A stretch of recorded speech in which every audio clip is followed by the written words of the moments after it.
Bismillahirrahmanirrahim. Alhamdulillahirabbil alamin. Wassalatu wassalamu ala asyrafil anbiya'i wal mursalin wa ala alihi wa sahbihi ajma'in. Rabbi shrah li sadri wa yassir li amri wahlul 'uqdatam min lisani yafqahu qawli. Subhanaka la 'ilma lana illa ma 'allamtana innaka antal alimul hakim. Assalamualaikum warahmatullahi taala wabarakatuh. Alhamdulillah, bertemu lagi kita pada sesi PDPR untuk hari ini. Kali ini saya akan membuat PDPR yang bertajuk Haji dan Umrah. Ya, daripada bidang ibadah, pelajaran 13, muka surat 95, buku teks anda. Okay. Standard kandungan pada hari ini ialah 4.20.2, perkara wajib dan amalan sunat haji dan umrah, dan 4.20.3, perbandingan antara haji dan umrah, persamaan dan perbezaan. Baik. Perkara wajib haji dan umrah. Okay. Perkara wajib haji ada 6. Ya. Okay. Setiap satu perkara wajib haji ini saya ringkaskan kepada huruf-huruf tertentu. Di sini ada huruf N, M, L, M, L, M. Ada 6 huruf. Okay, baik. Kita lihat. N, iaitu perkara wajib haji yang pertama, berniat ihram di miqat. Niat. N itu niat. Yang kedua, bermalam di Muzdalifah atau mabit di Muzdalifah, diwakili oleh huruf M, iaitu bermalam. Ketiga, melontar 7 anak batu di Jamratul Kubra. Huruf L mewakili melontar. Dan yang keempat iaitu bermalam atau mabit di Mina. Bermalam, huruf M atau mabit. Dan L seterusnya iaitu melontar 7 anak batu di ketiga-tiga jamrah, diwakili oleh huruf L iaitu melontar. Dan yang keenam ialah menjauhkan larangan ihram, menjauhi atau meninggalkan perkara-perkara yang dilarang semasa ihram, diwakili huruf M iaitu menjauhi. Jadi di sini kita dapat 6 huruf N, M, L, M, L, M, ya, untuk memudahkan pelajar-pelajar untuk ingat perkara-perkara wajib haji ini. Okey. N iaitu niat, M bermalam, L melontar, M bermalam, L melontar lagi sekali, dan M menjauhi.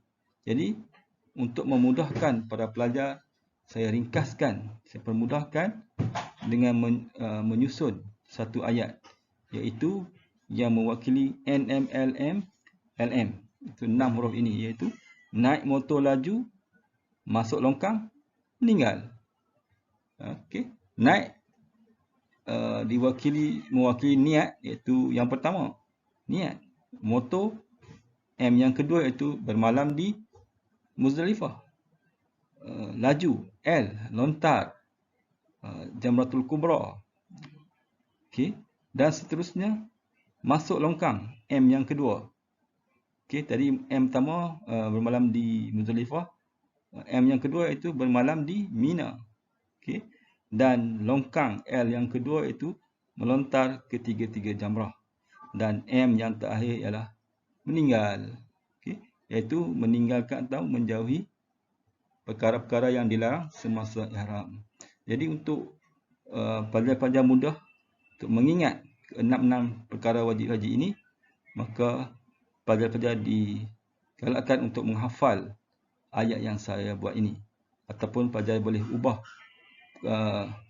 ayat lain yang dekat dengan pelajar masing-masing. Iaitu naik motor laju, masuk longkang, meninggal. Jadi bila soalan keluar berkaitan dengan wajib haji, ingatlah naik motor laju, masuk longkang, meninggal. Okey, baik. Kita tengok wajib umrah. Wajib umrah ni ada dua sahaja. Pertama, berniat ihram di miqat. Okey, yang kedua, meninggalkan larangan ihram. Okey, ada dua je. So, iaitu niat dan meninggalkan. Dua, N dengan M. Jadi, saya ringkaskan dengan naik dan meninggal. So, bila tengok soalan keluar wajib umrah, ingatlah naik, meninggal. Iaitu dua saja. Baik. Kita tengok seterusnya huraian perkara-perkara wajib haji dan umrah ini. Okey. Yang pertama, niat ihram di miqat. Okey, apa itu miqat? Miqat ialah ketentuan tempat atau masa untuk berniat ihram haji atau umrah. Okay. Miqat ada dua jenis sahaja, iaitu miqat makani dan miqat zamani. Okay. Miqat makani ialah ketentuan tempat atau sempadan tempat untuk jemaah haji berniat ihram.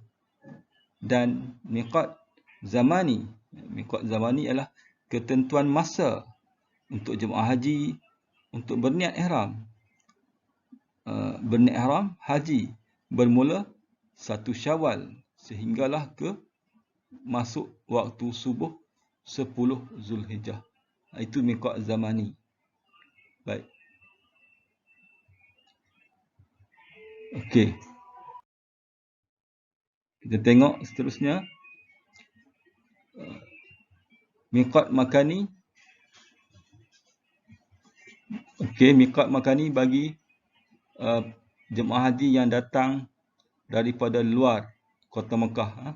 Ada 5 tempat untuk jemaah haji, 5 miqat makani untuk jemaah haji yang datang daripada luar kota Mekah. Bagi jemaah haji yang penduduk tempatan yang tinggal di kota Mekah, miqat makani mereka ialah di rumah mereka masing-masing, iaitu di dalam kota Mekah. Baik, untuk jemaah haji yang datang daripada luar Mekah, okay, ada 5 tempat, 5 kategori, iaitu yang pertama, jemaah haji yang datang dari arah Madinah, kota Madinah. Miqat makani mereka ialah Zulhulaifah atau Bir Ali. Jemaah haji yang datang dari arah negara Iraq, miqat makani mereka ialah Zatu Irqin. Manakala jemaah haji yang datang dari Malaysia dan Asia Tenggara, daripada Thailand, Indonesia, Singapura, Brunei, dari negara-negara di Asia Tenggara, miqat makani mereka ialah di Qarnul Manazil. Manakala jemaah haji yang datang dari arah negara Yaman, miqat makaninya ialah Yalamlam. Okay. Seterusnya, miqat makani bagi jemaah haji yang datang dari arah negara Mesir dan Tunisia, ya, miqat makaninya ialah di Juhfah. Seterusnya, perkara wajib haji yang kedua, iaitu bermalam di Muzdalifah. Jemaah haji mestilah berada di Muzdalifah selepas tengah malam 10 Zulhijjah sehinggalah sebelum terbit fajar. Seterusnya, perkara wajib haji yang ketiga iaitu melontar 7 anak batu di Jamratul Kubra. Okay. Masa melontar ialah selepas tengah malam 10 Zulhijjah. Seterusnya, perkara wajib haji yang keempat ialah bermalam atau mabit di Mina. Okay. Jemaah haji mestilah berada di Mina pada malam-malam hari Tasyrik, iaitu pada 11, 12 dan 13 Zulhijjah. Manakala yang kelima, perkara wajib haji yang kelima ialah melontar anak batu di ketiga-tiga jamrah. Okey. Jamrah Sughra, Jamrah Wusta dan Jamrah Kubra pada hari Tasyrik. Masanya ialah selepas azan subuh 11 Zulhijjah sehinggalah ke terbenam matahari 13 Zulhijjah. Seterusnya, kita tengok perkara wajib haji yang keenam, iaitu menjauhi larangan semasa ihram. Okay. Kita bahagikan larangan semasa ihram ni kepada 5 bahagian. Yang pertama, kecantikan. Kedua, wangi-wangian. Ketiga, pakaian. Keempat, alam sekitar. Kelima, hubungan seksual. Mari kita tengok huraian kelima-lima perkara ini. Baik. Larangan yang pertama iaitu kecantikan. Okey. Jemaah haji adalah dilarang menyapu minyak rambut. Yang kedua, jemaah haji dilarang mencabut bulu atau rambut. Dan jemaah haji juga dilarang memotong kuku. Baik, kita tengok bahagian yang kedua.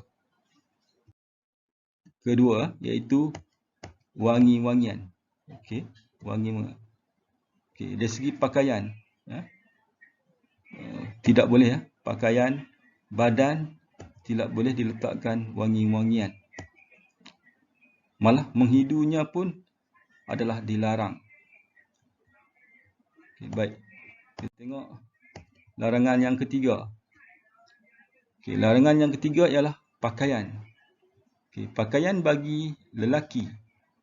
Okay, lelaki hendaklah memakai pakaian yang tidak berjahit atau bercantum. Pakaian berjahit dan bercantum adalah dilarang bagi lelaki. Dan juga menutup kepala adalah tidak dibenarkan dan dilarang semasa ihram. Bagi jemaah muslimat wanita, menutup muka adalah dilarang. Dan memakai sarung tangan adalah dilarang sama ada jemaah lelaki atau perempuan. Kedua-duanya adalah dilarang. Seterusnya kita tengok larangan ihram haji yang keempat. Okey, alam sekitar. Okey. Dilarang memburu binatang buruan semasa ihram. Dilarang memotong atau merosakkan tumbuh-tumbuhan. Tidak dibenarkan, dilarang. Okey. Seterusnya, larangan yang kelima, hubungan seksual. Okay. Dilarang berkahwin atau mengahwinkan dan atau menjadi wakil menerima nikah adalah dilarang semasa ihram, atau melakukan perbuatan merangsang syahwat dan juga persetubuhan bagi suami isteri adalah dilarang semasa ihram. Baik. Seterusnya kita tengok contoh pakaian ihram bagi lelaki dan perempuan. Okey. Gambar yang pertama ini ialah contoh pakaian ihram lelaki secara biasa. Okey, gambar yang seterusnya ialah pakaian ihram lelaki secara ittiba'. Okey. Dan gambar yang ketiga ialah pakaian ihram bagi muslimat atau wanita. Baik. Seterusnya kita tengok apakah amalan-amalan sunat semasa haji dan umrah. Okey, apakah amalan-amalan sunat semasa haji dan umrah? Pertama ialah mandi sunat ihram. Okey. Mandi sunat ihram ialah sebelum kita memakai pakaian ihram, kita disunatkan mandi dengan lafaz niatnya iaitu nawaitu ghusla sunnatal ihrami lillahi ta'ala. Sahaja aku mandi sunat ihram kerana Allah Ta'ala. Selepas kita mandi tersebut, kita pun pakai pakaian ihram. Okey. Selepas pakai pakaian ihram, kita disunatkan lagi selepas pakai solat sunat ihram. Okey. Iaitu selepas selesai memakai pakaian ihram, kita disunatkan menunaikan solat sunat ihram. Lafaz niatnya ialah Salli sunnatal ihrami raka'ataini lillahi ta'ala. Sahaja aku solat sunat ihram 2 rakaat kerana Allah Ta'ala. Yang ketiga, talbiyah. Talbiyah itu memperbanyakkan talbiyah selepas berihram.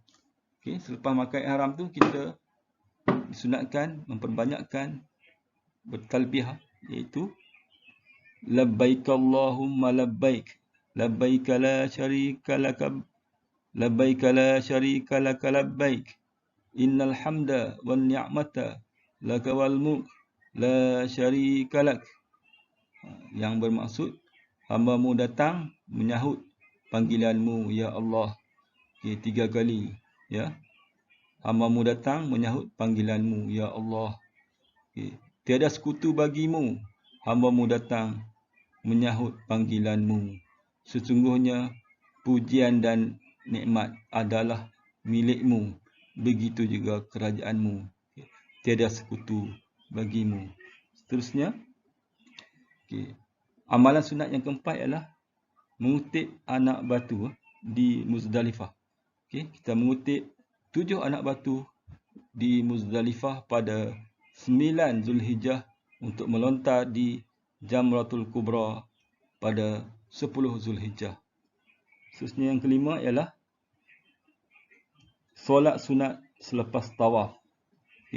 Sebab kita selesai tawaf, kita disunatkan menunaikan solat sunat. Itu disunatkan dilakukan di belakang maqam Nabi Allah Ibrahim AS. Lafaz niat solat ni, Salli sunnatat tawafi raka'ataini lillahi ta'ala. Sahaja aku solat sunat tawaf 2 rakaat kerana Allah Ta'ala. Seterusnya, kita tengok apakah perbandingan antara haji dan umrah dari segi persamaan dan perbezaan. Persamaan ada dua aspek yang sama antara haji dan umrah. Yang pertama, aspek perkara wajib haji.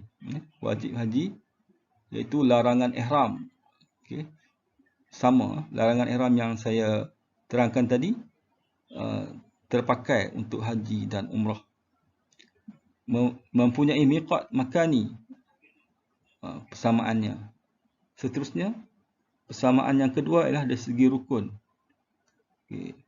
Dari segi rukun, persamaannya ialah tawaf, sa'i dan bercukur. Kedua-dua haji dan umrah ada aktiviti ataupun ibadah tawaf, ibadah sa'i dan ibadah bercukur. Seterusnya, apakah perbezaan antara haji dan umrah?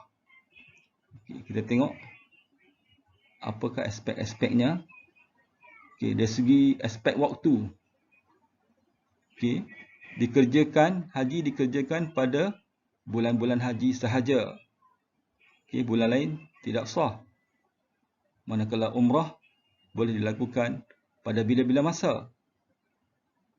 Seterusnya, dari aspek rukun. Haji, jemaah haji wajib mesti wukuf di padang Arafah. Manakala umrah tidak wukuf, tiada wukuf, tidak perlu wukuf. Baik, seterusnya dari segi aktiviti ibadah haji, iaitu melontar 7 anak batu. Wajib haji, melontar 7 anak batu di ketiga-tiga jamrah, bermalam di Muzdalifah, bermalam di Mina. Itu wajib dilakukan oleh jemaah yang menunaikan fardu haji. Manakala umrah, tiada melontar di ketiga-tiga jamrah, tiada bermalam di Muzdalifah, dan tiada bermalam di Mina. Tidak ada, tiada bermalam dan tiada melontar. Baik, saya harap pelajar-pelajar, penonton-penonton, pendengar-pendengar sekalian faham dan bolehlah tengok berulang-ulang kali supaya mudah pelajar-pelajar ingat, faham dan mudah untuk menjawab di dalam soalan peperiksaan. Jadi saya doakan selamat maju jaya dan saya sudahi dengan lafaz yang mulia. Wabillahi taufiq wal hidayah. Wassalamualaikum warahmatullahi taala wabarakatuh.